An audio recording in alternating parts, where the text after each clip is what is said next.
인류 역사상 기독교만큼 오랜 세월 핍박과 환난을 당한 종교는 일찍이 없습니다. 뿐만 아니라 기독교만큼 순교자를 많이 배출한 교회, 종교도 없다고 볼 수 있죠. 예외 없이 복음이 들어가는 지역과 민족을 초월해서 지금까지도 순교자가 나오고 있는 것이 바로 기독교라고 볼 수 있습니다. 특히 로마는 헤롯 대왕이 야고보를 죽이는 첫 번째 교회 핍박을 시작으로 313년 바로 기독교가 공인되기까지 약 280년 동안 로마는 참으로 줄기차게 쉼없이 기독교를 핍박해 왔습니다. 그러나 점점 잔인하고 처참하게 기독교를 짓밟을수록 교회는 오히려 끈질기게 번져나갔고 결국은 로마의 황제 콘스탄티누스 황제는 313년에 밀라노 칙령을 통해서 기독교를 공인하게 되어집니다. 그는 2월에 내린 칙령에서 이렇게 이야기합니다. 누구든지 예수를 믿는다는 이유로 교회 성도들을 핍박하지 말 것이며 지금까지 드렸던 기독교에 대한 어떠한 핍박도 이제는 금할 것이다. 그렇게 이제 칙령을 통해서 교회를 공개적으로 자유하게 되었다라고 하는 것입니다. 그러나 그때까지도 교회는 참으로 엄청난 핍박을 당했음을 우리는 기억을 해야 되겠다라고 하는 것입니다. 아울러 기독교회가 주일이라고 말하면서 예배를 드렸던 일주일의 첫날 콘스탄티누스는 그때 이제 온 백성들이 쉬는 날로 공휴일로 제정을 하게 되었습니다. 그러니까 313년 이전에는 일요일이 공휴일이 아니었다는 거죠. 일주일로 되어 있었지만은 일요일이 공휴일이 된 것은 바로 콘스탄틴 대제가 기독교회를 공인하는 칙령을 통해서 시작이 되었다라고 볼 수 있습니다. 그래서 우리가 달력에 보면 일요일이 맨 앞에 있죠. 그래서 그날이 바로 한 주간의 첫날이라는 거예요. 첫날. 안식일은 일주일의 맨 마지막에 있습니다. 금요일 해 질 때부터 토요일 해 질 때까지가 안식일이거든요.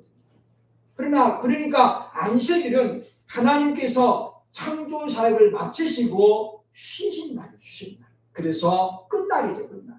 그러나 우리가 오늘날 지키는 주일은 바로 사망 권세를 이기시고 예수께서 부활하심을 뜻하는 그래서 새로운 역사의 시작을 나타내기 때문에 첫날로 되어져 있는 것을 보게 되어진다고 하는 것입니다. 나치는 독일을 중심으로 유럽을 지배하면서 기독교인들이 어떻게 하면 주일을 못 지키게 할까? 그래서 일주일을 들여가지고 열흘마다 한 번씩 쉬게 했다. 그러니까 일주일이 열흘인 거죠. 한 달에 3번만 쉬는 거예요. 그러나 그럼에도 불구하고 교회는 끊임없이 주일 성수를 지켜나가고 하나님 앞에 믿음을 지켰음을 역사는 우리에게 알려주고 있다고 하는 것입니다.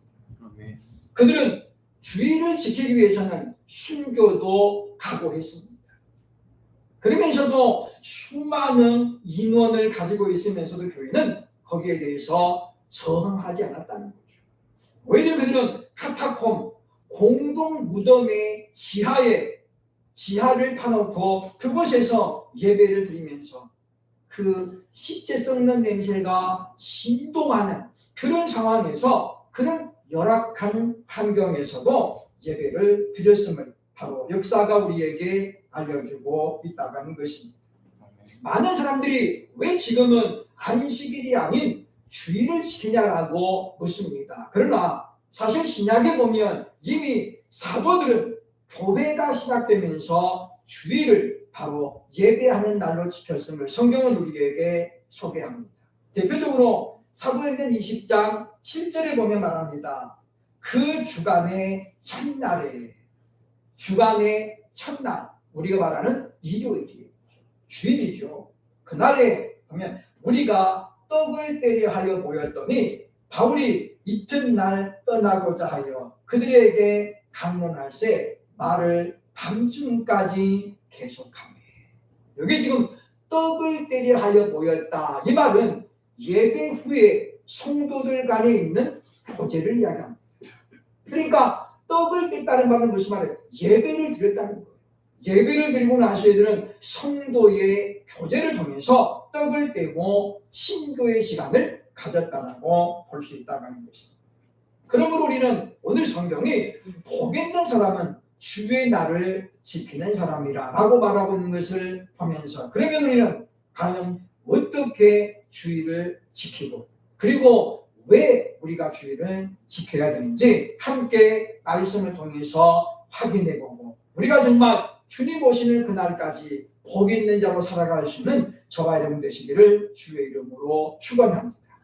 첫째로 보면 2절 말씀을 보면 주일은 하나님을 예배하는 날로 지켜야 된다라고 말씀해주고 있습니다.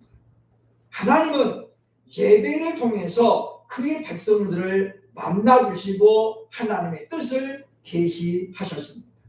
그렇기 때문에 성경에 등장하는 모든 믿음의 사람들은 예배를 대단히 중요하게 여겼던 것을 보여줍니다. 대표적으로 아브라함은 가는 곳마다 단을 쌓고 하나님께 예배를 드렸다라고 기록하고 있죠.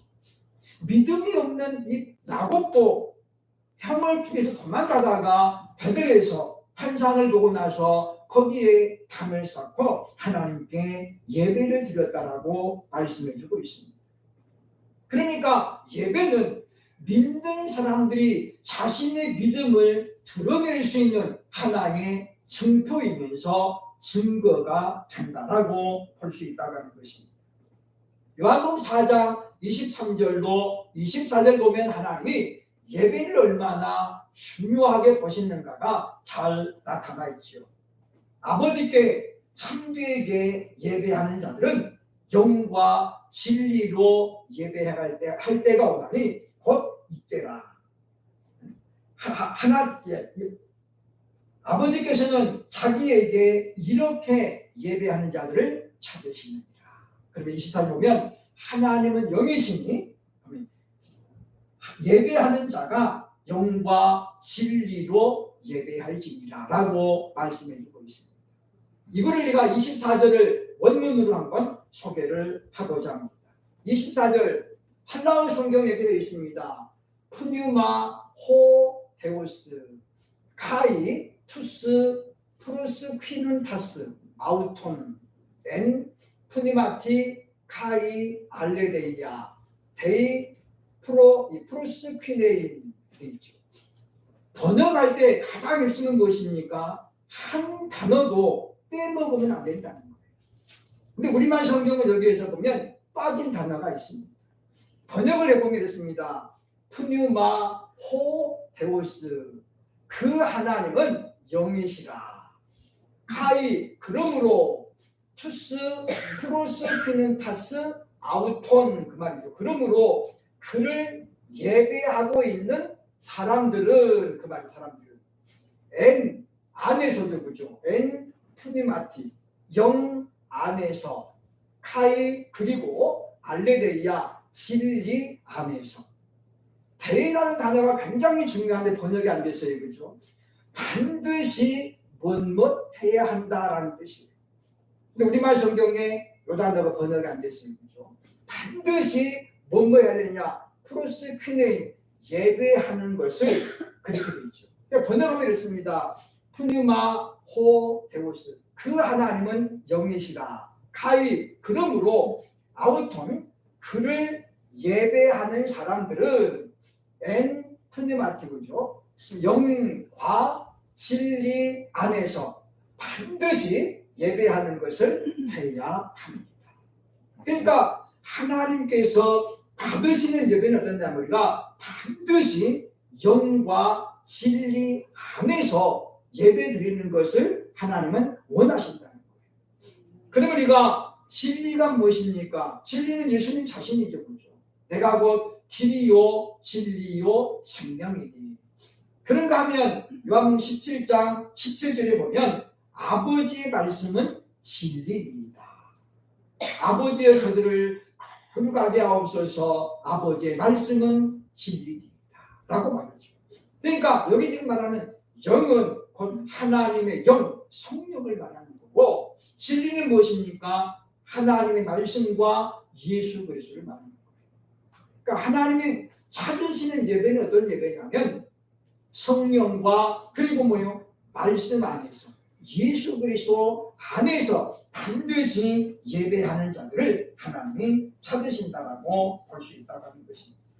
그래서 우리가 영화를 우리가 말할 때에 종합 예술이다라고 말하죠. 그렇죠? 예배는 종합 신앙이라고 볼 수 있습니다. 신앙의 모든 요소들, 즉 찬송, 기도, 봉헌, 말씀, 그리고 성도의 교제들까지 신앙의 모든 요소가 예배에 다 들어있잖아요. 그렇기 때문에 우리가 이 예배를 통해서 하나님을 영화롭게 하고 하나님 앞에 우리가 우리 자신을 드러내 보여야 한다고 하는 것입니다. 마치 구약의 백성들이 1년에 3번 절기를 통해서 반드시 하나님 앞에 자신을 드러내야 했던 것과 같다라고 하는 것입니다. 우리 한국교회는 참 유명한 순교자들을 많이 배출했지요. 그 중에 고 김길수 목사님이 있습니다. 이번은 평양신학교의 교수였었죠. 북한이 주일날 투표를 하기로, 선거를 하기로 결정하고 공포하자 이분은 주일 선수 때문에는 투표 못한다. 주일날 선거하는 것을 취소해라. 그렇게 해서 이제 공개적으로 반대를 합니다. 그리고 그날 예배를 마치고 집에 가던 그분은 소멸 사라지고 납치되었습니다. 그리고 며칠 후에 시신으로 드러나게 되었습니다. 김길수 목사님 아들이 누구냐면 김만용 목사님.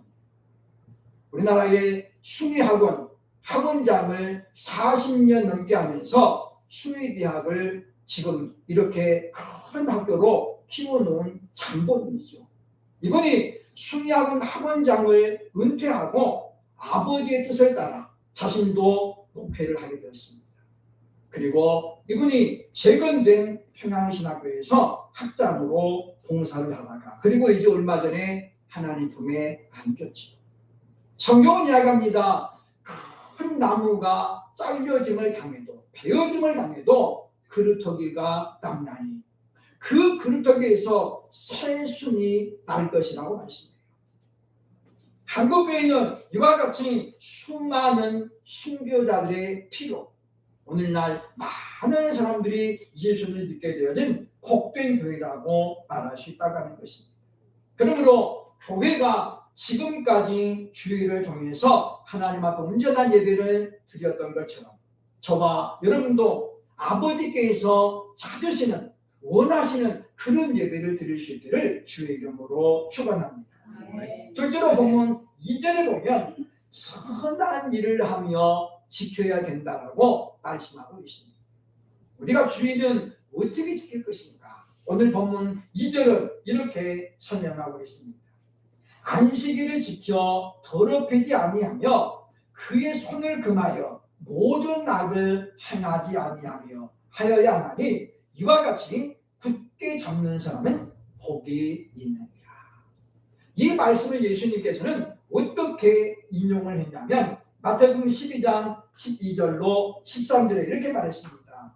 사람이 양보다 얼마나 더 귀하냐. 그러므로 안식일에 선을 행하는 일이 옳으니라 하시고 이에 그 사람에게 이르시되 손을 내밀라 하시니 그가 내밀매 다른 손과 같이 회복되어 성하더라. 예수님께서도 안식일을 지켰어요. 그렇죠? 그러나 예수님은 안식일에 뭐 했습니까? 선한 일을 행하는 날로 삼았습니다. 예수님께서 많은 병자들을 고쳐주셨는데 그 많은 병자를 고쳐준 날이 주로 안식일이었습니다. 안식일. 왜냐하면 안식을 된 많은 사람들이 모였잖아요. 그렇죠? 회당에 모이고 예배를 위해서 모였거든요. 그러니까 그때는 환자들도 많이 오는 거예요. 그래서 예수님께서 안식일에 많은 환자들을 고쳤는데 당시 대제사장과 바리새인들은 이야기합니다. 일할 날이 엿새가 있으니 너희들은 그때 와서 치료받고 안식일에는 하지 말라. 그때 예수님 하신 말씀인 거죠. 사람이 양보다 얼마나 귀하다. 너희가 안식일에 양이 만에 구덩이에 빠지면 안식일이라고 해서 안 건드냐는 거예요. 안 건드냐. 그러니까 하는 말이 왜 사람이 양보다 얼마나 더 귀하다. 그러면서 환자들을 고쳐주셨죠. 중요한 건 뭐냐면 그 다음입니다. 예수님은 이와 같이 안식일에 선한 일을 행한 다음에 어떤 보상이나 대가를 요구한 적이 없습니다. 결국은 우리가 주의 날에 선한 일을 해야 되는데 바로 우리가 보상이나 대가를 요구한다면 그것은 그냥 돈벌이에 지나지 않습니다. 봉사가 아니죠. 그냥 주일에도 그냥 돈 버는 거예요. 그래 우리가 주의 날에 우리가 해야 될 가장 선한 일은 무엇이겠습니까? 바로 생명을 살리는 일. 우리가 전도함으로 말미암아 사망으로 가는 이들을 예수께로 인도해야 되고 멸망으로 가는 이들에게 그것이 멸망으로 가는 길임을 우리가 알려줘야 된다는 거죠. 알려줘서도 그들이 가는 것은 그들의 책임입니다. 그러나 우리가 멸망으로 가는 날 보고도 아무런 말도 안 하고 그렇게 되면 하나님 말씀하죠. 그의 핏값을 바로 너에게서 찾을 것이다. 그러므로 우리가 우리 가족들이라든가 또는 나하고 가까운 사람들을 위해서 우리가 꾸준히 기도하고 전도해야 되는 것은 뭐냐면 하나님께서 그들에 대한 책임을 내게 묻겠다라고 말씀하셨기 때문입니다. 그리고 우리는 끊임없이 우리가 전도해야죠. 틈만 나면 교회 가자. 예수 믿어야 된다. 얘기해야 된다고 하는 것입니다. 그럴 때 우리가 하나님 앞에 가서 우리가 책임을 면할 수 있고 우리가 얼마나 최선을 다했는지 주님께서 알아주신다라고 볼 수 있다고 하는 것입니다. 그러므로 우리는 이 주의 날을 우리가 보낼 때에 선한 일을 하며 지켜야 되는데 오늘 성경은 악한 일을 하지 말라는 거죠. 보면 모든 손을 금하여 악을 행하지 아니하여야 합니다. 이 악을 행한다는 게 뭐예요? 바로 오락을 금하고 그 말이죠. 이사야는 다른 성경에서 말합니다. 우리가 주일에는 안식일에는 오락을 금하는 것을 오락을 금해야 된다는 거죠. 오락을 금해야 된다. 그래서 우리가 하나님 앞에 예배하는 날로서 우리가 이 날은 선한 일에 힘쓰면서 이 날을 지켜야 한다라고 하는 것입니다. 그러면 마지막 세 번째, 우리는 왜 이와 같이 주의를 지켜야 할까요? 오늘 본문 1절에 이렇게 말씀하고 있습니다. 1절 보면 여호와께서 이와 같이 말씀하시기를 너희는 정의를 지키며 의를 행하라. 이는 나의 구원이 가까이 왔고 나의 공의가 나타날 것이니라 라고 말씀하죠. 여기 보면 지금 이제 말씀합니다. 하나님께서 말씀하는 구원이 가까웠다는 거예요. 그래서 마태복음 4장 17절에 예수님께서 공식적으로 선포한 첫 번째 말씀이 뭐였습니까? 회개하라 천국이 가까이 왔다라는 말씀이었습니다. 회개하라 천국이 가까이 왔다. 그러니까 우리가 예수 그리스도 이전에 사람들은 주일 성수를 제대로 못했고 즉 안식일을 온전하게 지키지 못했습니다. 말라기에 보면 당시 이스라엘 민족이 어떻게 하나님을 섬겼는지가 잘 나오고 있죠. 오죽하면 하나님께서 말씀합니다. 차라리 성전의 문을 닫을 자가 있으면 좋겠다. 너희가 드리는 그 많은 예물들 내가 조금도 기뻐하지 아니한다라고 말씀합니다. 왜 그렇습니까? 당시 이스라엘 백성들은 영적인 암흑기를 지나고 있었죠. 그러니까 보면 메시아가 오신다라고 약속은 되어 있었는데 오래도록 안 오시니까 사람들이 어떻습니까? 다 풀어진 거예요. 믿음이 식어지고 열정도 없어졌습니다. 그래서 하나님께 예배를 드릴 때 보면 제물을 드릴 때에 가장 좋은 곳으로 드려야 되는데 오히려 쓸모없는 것, 팔아먹지 못하는 것, 예를 들면 눈 하나 없는 것, 다리 하나 저는 것, 남에게서 훔쳐온 토색한 것, 이런 것을 가지고 하나님께 예배를 드렸잖아요. 그러니 하나님께서 그런 예물을 보실 때마다 듣습니까? 너무 힘드신 거예요. 그래서 설명하는 거죠. 차라리 성전의 문을 닫을 자가 있으면 좋겠다. 그런 시대를 지냈기 때문에 주님 말씀합니다. 회개하라, 천국이 가깝다. 그럼 우리는 이 말씀을 우리가 기억하면서 우리는 왜 우리가 힘써 주의를 지켜야 됩니까? 힘써서 예배하고 선한 일을 힘써야 되는 것은 다른 것이 아니라 우리 구원이 가까이 왔기 때문이라는 것입니다. 정의를 지키며 의를 하는 일이 바로 주의 날을 지키는 것이라고 설명하고 있습니다. 일본이 대표하는 우찌무라 간조라는 신학자가 있습니다. 목사이면서 신학자이죠. 우리나라에는 내촌감삼이라는 이름으로 널리 알려진 그런 분이고 이분의 주석이 옛날에는 참으로 많이 팔렸던 그런 기록을 갖고 있습니다. 혹자는 이분을 무교회주의의 시조라고 얘기하기도 합니다. 그러나 사실 이분만큼 철저하게 주의를 지키는 사람도 찾아보기 어렵습니다. 물론 지금도 그렇습니다만은 우찌무라 간조 활동했을 때의 일본의 천황은 어마무시한 상징이 되는 사람이었죠. 어느 날 천황이 우찌무라 간조를 불렀습니다. 내가 당신과 함께 식사하면서 담소를 나누고 싶습니다. 그런데 날짜를 보니까 주일날이에요. 여러분은 어떻게 하겠습니까? 만약에 우리 윤 대통령이 지명해가지고 우리가 밥 한번 먹으면 얘기합시다. 근데 그날이 주일입니다. 주일날이 1년에 몇 개 있어요? 52번이나 있잖아요. 23번 있잖아요. 한 번 빼먹는다고 해서 지옥 가는 거 아니고, 그죠? 한 번 빼먹는다고 우리가 뭐 구원이 취소되는 거 아니에요. 그거를 우찌무라 간조는 몰랐겠습니까? 알았죠. 그럼에도 불구하고 정중하게 거절을 합니다. 그날은 내가 아주 중요한 약속이 있습니다. 왕이 볼 때 얼마나 기분 나쁘겠습니까? 아니 일본의 천황은 자기 하나밖에 없는데 아니 누구하고 약속이게 나보다 더 중요한 화를 낼 수 있잖아요. 그런데 당시 천황은 우찌무라 간조의 말을 정중하게 받아들입니다. 그러면 내가 잠시 이제 날짜를 다시 잡아서 통보하겠습니다. 그리고 한참 뒤에 날짜를 잡아서 다시 통보했습니다. 근데 또 하필 주일입니다. 간조는 이제 자기의 의사를 밝힙니다. 왕이여, 그날은 바로 내가 하나님께 예배하는 주일입니다. 정말 외람되지만 다른 날로 잡아주시면 좋겠습니다. 천황의 약속을 2번이나 거절하지 않고 우리나라 같으면 이제 배신죄 걸려가지고 탈탈 털릴 수도 있는 그죠? 우리나라 기업 중에 어떻습니까? 그 비 오는 날 비행기가 안 떠는데 회의에 안 참석했다고 완전히 그날로 그냥 망한 기업이 있잖아요. 그러나 당시 천황은 그러지 않았다는 거예요.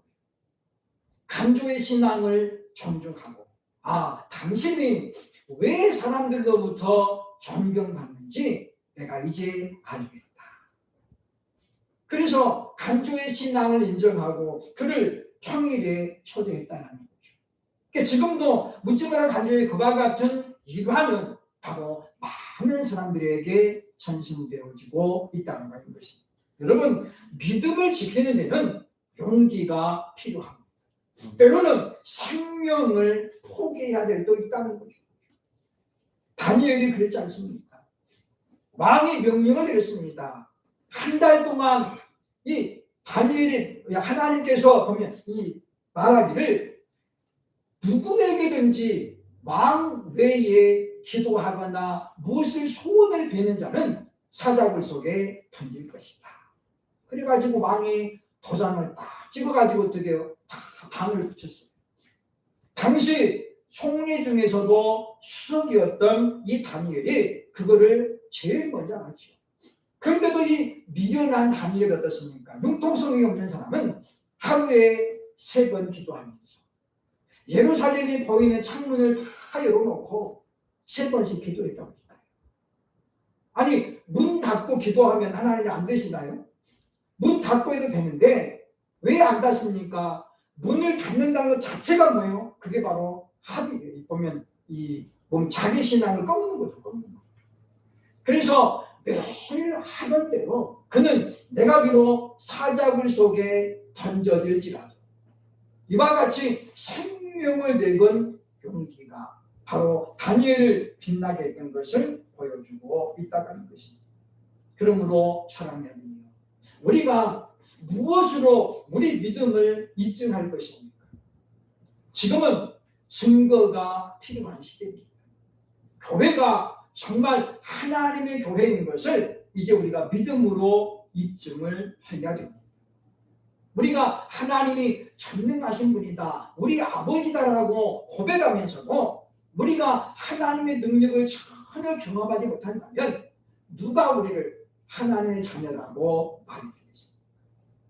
그러므로 우리는 이제 오늘 말씀 우리가 기억하면서 참으로 예수께서 가르쳐 주신 그 길을 따라가면서 좁고 협착한 길이라서 많은 사람들이 외면하고 있지만 그럼에도 불구하고 그 길이 생명으로 가는 유일한 길임을 분명히 우리가 알고 참으로 순교를 각오하고 믿음을 지켰기 때문에 로마는 기독교에 굴복할 수밖에 없었습니다.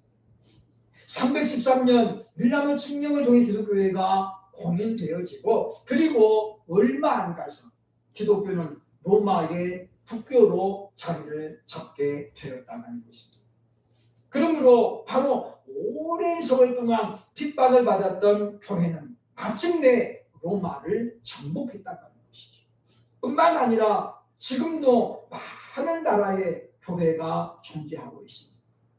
그러므로 우리는 이와 같이 오랜 전통을 가지고 세워진 하나님이 세우신 주의 날을 믿음으로 우리가 지켜가면서 참으로 우리가 복 있는 자로 끝까지 믿음을 지키고 주님 오시는 그날까지 주의 날을 지킬 수 있는 저와 여러분 되시기를 주의 이름으로 축원합니다. 아멘.